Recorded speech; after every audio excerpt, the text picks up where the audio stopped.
അതിനകത്ത് ഇടിഞ്ഞു വീണ് കിടക്കുക അത് നടന്നു പോകും. ഭൂമി നഷ്ടപ്പെട്ടു പോവുകയും ചെയ്യും. ഉദ്ദേശിച്ച ഫലങ്ങൾ അതിൽ നിന്ന് കിട്ടണമെങ്കിൽ അത് കെട്ടിപ്പോരും. ഈ 6.5 അടി താഴ്ചയുള്ളൂ. ഈ 6.5 അടി താഴ്ചയിൽ കൂടുതൽ പോയി കഴിഞ്ഞാൽ എന്റെ കിണർ പറ്റിപ്പോകും. അതിലും താഴ്ന്ന് തോട് വന്നു കഴിഞ്ഞാൽ അത് ഉപയോഗശൂന്യമാണ്. ഇപ്പൊ തന്നെ ഉപ്പിന്റെ ലേശം ഉണ്ട്. അത് കൂടുതൽ വന്നാൽ ഉപ്പുവെള്ളം വരും. അതുകൊണ്ടാണ് താത്തായിരുന്നത്. അന്ന് നമ്മളെ പറഞ്ഞ് മനസ്സിലാക്കിയതെന്ന് വെച്ചിട്ടുണ്ടെങ്കിൽ ഒരു തോട് ഇതിലെ വന്നു കഴിഞ്ഞിട്ടുണ്ടെങ്കിൽ ആഴം പറഞ്ഞിട്ടില്ല, വീതി പറഞ്ഞിട്ടുണ്ടായിരുന്നു. ആ തോട് വെള്ളം ഇങ്ങോട്ട് പോരുന്ന ആഴം നമ്മളെ പോലുള്ള സാധാരണ ആൾക്കാർ ഒരേ ചെറിയ ചെറിയ സമിതികൾ വന്നിട്ട് ഇപ്പൊ ലോക്കൽ സമിതി വന്നിട്ട് നമ്മളിങ്ങനെ ചെയ്യണം, നല്ലൊരിതാണ്, നമുക്കെല്ലാം കുടിവെള്ളത്തിന് പണ്ട് മുതലേ ബുദ്ധിമുട്ടുന്ന ആൾക്കാരാണ്. അപ്പൊ അത് കിട്ടാന്ന് പറയുന്ന വലിയൊരു കാര്യമാണ്. അപ്പൊ അതിനെന്ത് ത്യാഗം സഹിക്കാനും തയ്യാറാണ്. പക്ഷെ ത്യാഗത്തിന് പകരം നമുക്ക് വേറൊരു പേടനം കൂടി തലയിൽ എടുത്ത് വയ്ക്കാൻ. 6ാം ഘട്ടം ജില്ലാ ബാങ്കിന്റെ നേതൃത്വത്തിൽ നേരിട്ട് നടത്തുന്ന തോടിന്റെ നിർമ്മാണ ഭാഗമാണ്.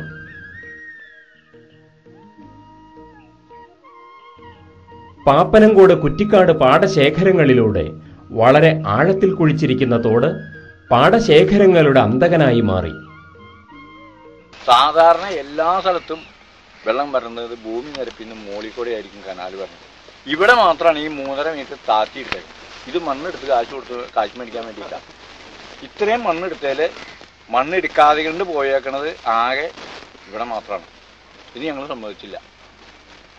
ഇതിൽ നിന്ന് പോയേക്കണം നല്ല കുറെ സ്ഥലം, കുറച്ച് അവിടെ നിന്ന് 2 കൂട്ടരും ഞങ്ങൾ പറഞ്ഞു ഇവിടുന്ന് മണ്ണെടുക്കാൻ പറ്റില്ല, മണ്ണെടുത്ത് കൊണ്ടുപോകാൻ പറ്റില്ല. അങ്ങനെയാണ് ഇത് നടന്നത്. ഇത് അല്ല, കുറെ താഴ്ന്നു എടുക്കുകയായിരുന്നു. മണ്ണ് കൊടുത്ത് കയറ്റിയിട്ടപ്പോ അത്രയും മണ്ണ് പൊന്തിയില്ലേ, അത് വിളിച്ചു നിരത്തി അവിടെ നിർത്തി. കണ്ട ആ താഴ്ന്നു നിൽക്കുന്ന സ്ഥലം വരെ കൃഷിയില്ല, ഒന്നും ചെയ്യാൻ പറ്റില്ല. ഈ തോട് വരുന്നതിന് മുമ്പ് ഈ പാടത്തിൽ വേനൽക്കാലത്തൊക്കെ നനവുണ്ടായിരുന്നു. ഈ പ്രതഭൂമിയിൽ നനവെന്ന് പറയണതേ, അതായത് നമുക്ക് ഇവിടെ വെള്ളം എല്ലാ സമയത്തും ഈ കണ്ടങ്ങളിൽ വെള്ളം കിട്ടിക്കൊണ്ടിരുന്നു. ഇപ്പൊ പശുവിനെ കെട്ടാറായി.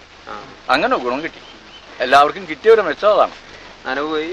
ഇപ്പൊ പുല്ല് പിടിച്ച പശുക്കളെ കൊണ്ട്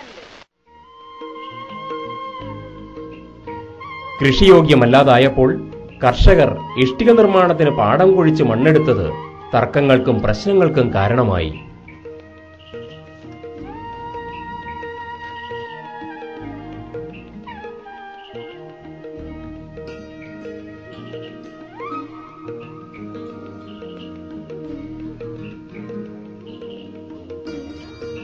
പഞ്ഞിപ്പള്ള മുതൽ അകത്തുചാൽ വരെയുള്ള ഏകദേശം 1 കിലോമീറ്ററിലധികം വരുന്ന തോടിന്റെ നിർമ്മാണത്തെക്കുറിച്ച് പദ്ധതി രേഖയിൽ യാതൊന്നും പരാമർശിച്ചിട്ടില്ല. ഇവിടെ നിർമ്മാണം അത്യന്താപേക്ഷിതമാണ്.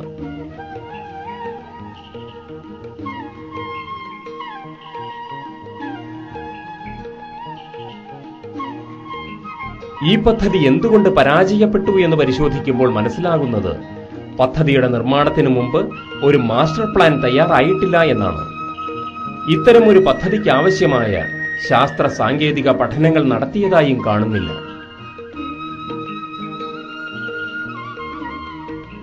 വെള്ളത്തിന്റെ കടന്നുകയറ്റം ചെറുത്ത് കൃഷിക്ക് ഉപയുക്തമാക്കാൻ വേണ്ടുന്ന ഒരു വെള്ളം തടഞ്ഞു നിർത്താനായിട്ടുള്ള ഒരു സിസ്റ്റം ബ്രിഡ്ജാണ് ഇവിടെ നിർമ്മിച്ചിരിക്കുന്നത്.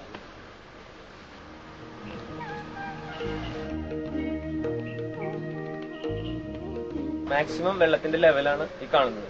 അപ്പൊ ഈ ലെവലിലാണ് നമുക്കിപ്പോ നമ്മളിപ്പോ മോറത്തോട് പദ്ധതിയായാലും വേറൊരു പദ്ധതിയായാലും പുഴയിൽ നിന്ന് വെള്ളം ഡൈവേർട്ട് ചെയ്ത് കൊണ്ടുപോകാൻ ഉദ്ദേശിക്കുകയാണെങ്കിൽ കിട്ടാൻ സാധ്യതയുള്ളൂ. അപ്പൊ സമ്മറിൽ കിട്ടാവുന്ന മാക്സിമം വെള്ളത്തിന്റെ ലെവലാണ് ഇപ്പൊ. എത്രമാത്രം വെള്ളം വേണമെന്നും അത് പുഴയിൽ ലഭ്യമാണോ എന്നും പരിശോധിച്ചിട്ടില്ല.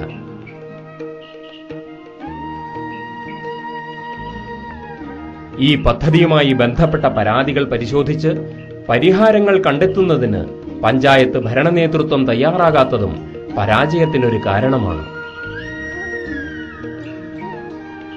പദ്ധതി പ്രദേശം മുഴുവൻ കാണാത്തവരാണ് എഞ്ചിനീയർമാർ ഉൾപ്പെടെയുള്ള അധികാരികൾ. ഈ കാരണങ്ങൾ കൊണ്ടുതന്നെ പദ്ധതിയുടെ തുടർനിർമ്മാണ പ്രവർത്തനത്തിന് മുന്നോടിയായി പദ്ധതിയുടെ ജയപരാജയങ്ങൾ വിശകലനം ചെയ്യേണ്ടതുണ്ട്.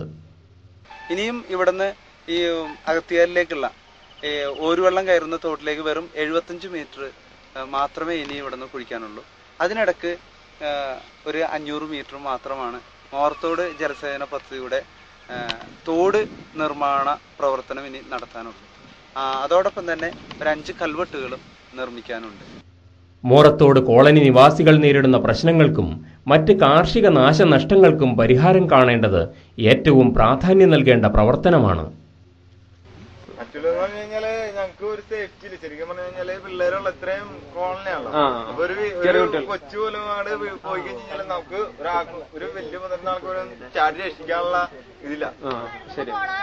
നമ്മ എന്ത് ചെയ്യണേ, ഇവിടെ വെച്ച് കഴുകി നമ്മുടെ കയ്യങ്ങനെ തെറ്റി എത്ര പാത്രമായിട്ട് ചോറ് മാത്രം കറുപ്പാത്രം ഒക്കെ കിടക്കണത്. ആ ഭാഗത്തുള്ളവര് അങ്ങനെ പറഞ്ഞു, ഞങ്ങളോട് പറഞ്ഞു അവര് ഇത് കഴിഞ്ഞു കഴിഞ്ഞാൽ കെട്ടി തരാതെ. പക്ഷെ ഞങ്ങള് എത്ര പ്രാവശ്യം എല്ലാവരും കൂടി ഇവിടെ ചെന്ന് പറഞ്ഞിട്ടും കൂടിയും ഒരു കാര്യമില്ല. ഗ്രാമസഭകൾക്കൊക്കെ ഞങ്ങൾ പറയും ഞങ്ങൾക്ക് കൊതുകശല്യം കൊണ്ട് കിടക്കാൻ പറ്റില്ല. ഒരാൾക്ക് ഒരു നോട്ടല്ല, ഒരാൾ കിടന്ന് ഇവിടെ വന്ന് നോക്കുമില്ല. ആവശ്യമായ ജലലഭ്യത, വെള്ളം ഒഴുകുവാൻ ആവശ്യമായ ചെരുവ്, ഓരുവെള്ള ഭീഷണി, മണ്ണിന്റെ ഘടന, കാർഷിക മാറ്റങ്ങൾ, തുടർ നിർമ്മാണത്തിന് ആവശ്യം വൻ സാമ്പത്തിക ചെലവ്, പദ്ധതിയുടെ ഗുണഫലങ്ങൾ എന്നീ വിഷയങ്ങൾ പഠനത്തിന് വിധേയമാക്കിയതിനു ശേഷം മാത്രമേ ഈ പദ്ധതിയുടെ തുടർ നിർമ്മാണം നടത്താവൂ.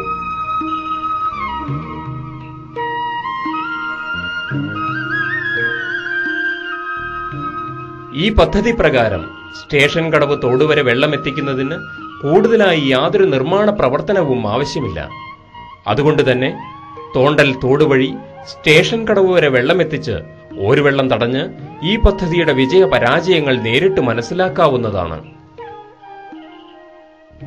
ഈ പദ്ധതി പ്രായോഗികമാക്കുന്നതിനും മറ്റും ആവശ്യമായ നടപടികൾ സ്വീകരിക്കേണ്ടത് പുത്തൻവേലിക്കര ഗ്രാമപഞ്ചായത്ത് ഭരണ നേതൃത്വമാണ്. നിർമ്മാണത്തിന് നേതൃത്വം നൽകുന്ന എഞ്ചിനീയർമാർ, പദ്ധതിക്ക് രൂപം നൽകുന്നതിന് സഹായിച്ച സന്നദ്ധ പ്രവർത്തകർ, രാഷ്ട്രീയ സാമൂഹ്യ പ്രസ്ഥാനങ്ങളുടെ നേതാക്കൾ, ജനപ്രതിനിധികൾ, കർഷകർ, തദ്ദേശവാസികൾ ഇവരെയെല്ലാം വിളിച്ചു ചേർത്ത് നിലവിലുള്ള പ്രശ്നങ്ങൾക്ക് പരിഹാരം കാണുവാൻ പഞ്ചായത്ത് ഭരണ നേതൃത്വം തയ്യാറാകണം.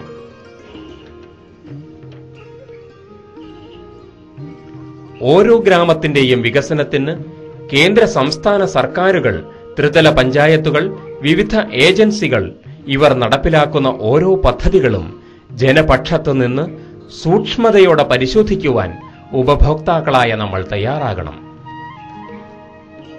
വികസന സംസ്കാരത്തിന്റെ കഥകളിലൂടെ തിളങ്ങുന്ന കാഴ്ചകൾ പ്രചരിപ്പിച്ച് നമ്മൾ ജനിച്ചു വീണ ഭൂമി, ജീവൻ നൽകിയ ജലസ്രോതസ്സുകൾ, പോറ്റി വളർത്തുന്ന മണ്ണ്, ഇവയെ സമ്പന്നമാക്കുന്ന കാട് എല്ലാം നശിപ്പിക്കുന്ന ചില വൻകിട ചെറുകിട പദ്ധതികൾ നമുക്ക് മുൻപിലും നമ്മൾ കാണാത്തിടങ്ങളിലും ഇവർ നിർമ്മിക്കുന്നു. അതും വികസനത്തിന്റെ പേരിൽ. നമുക്കത് തിരിച്ചറിയണ്ടേ?